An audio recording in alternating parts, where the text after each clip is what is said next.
Tonight, in a developing story, Israeli naval vessels have intercepted the global Sumud Flotilla as it sailed towards Gaza.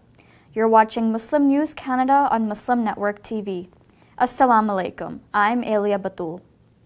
Foreign Affairs Minister Anita Anand says Canada has reimposed United Nations sanctions on Iran over its nuclear activities.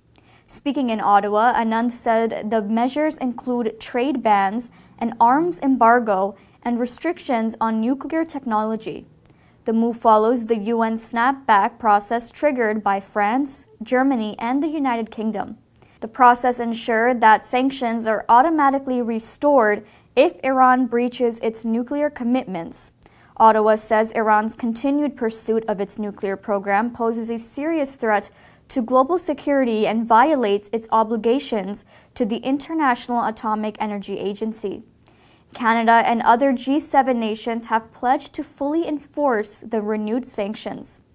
International partners also continued to press Tehran to return to talks and ensure it never develops a nuclear weapon. Quebec's Chinese community is demanding answers after the Royal Canadian Mounted Police closed its probe into alleged secret Chinese police stations in Montreal. The probe targeted the Chinese Family Service of Greater Montreal and the Sino-Quebec Center of the South Shore. Both are nonprofit agencies that provide settlement services, language classes, and support programs for newcomers and seniors in the Chinese community. Community leaders say that despite the case being dropped, the allegations have caused lasting harm. They point to lost funding, staff layoffs, and reputational damage. Executive Director for the two centers, Shiji Li, says she was never questioned by investigators and only learned of the probe's closure through the media. The two centers and Li have filed a $4.9 million lawsuit, saying the investigation stigmatized Chinese Canadians. They are calling for an apology and stronger safeguards to prevent communities from being unfairly targeted. U.S. President Donald Trump has signed an executive order pledging to defend Qatar. The move comes after Israel's unilateral strike in Doha killed 6 people, including a Qatari security officer. The order declares any attack on Qatar's territory or infrastructure a threat to U.S. security. It promises diplomatic, economic, and, if necessary, military action. The order has been signed after Israeli Prime Minister Benjamin Netanyahu expressed deep regret over the strike during his latest visit to Washington. Qatar is home to U.S. Al Udeid Air Base and a key ally.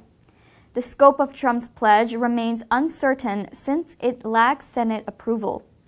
Meanwhile, Saudi Arabia responded to the attack by signing a mutual defense pact with Pakistan, placing itself under Islamabad's nuclear umbrella. In a developing story, Israeli naval forces have intercepted the global Sumud Flotilla as it sailed towards Gaza to challenge Israel's blockade. The flotilla has around 50 ships with more than 500 activists from 45 countries. Organizers say live broadcasts from the convoy were cut after Israeli warships surrounded the vessels and blocked communications. At the time of writing, there are no known detentions and the fate of the ships and activists remains unknown. The flotilla is laden with food and medical supplies.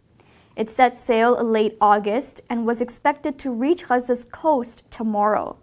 Israel has warned the ships to turn back.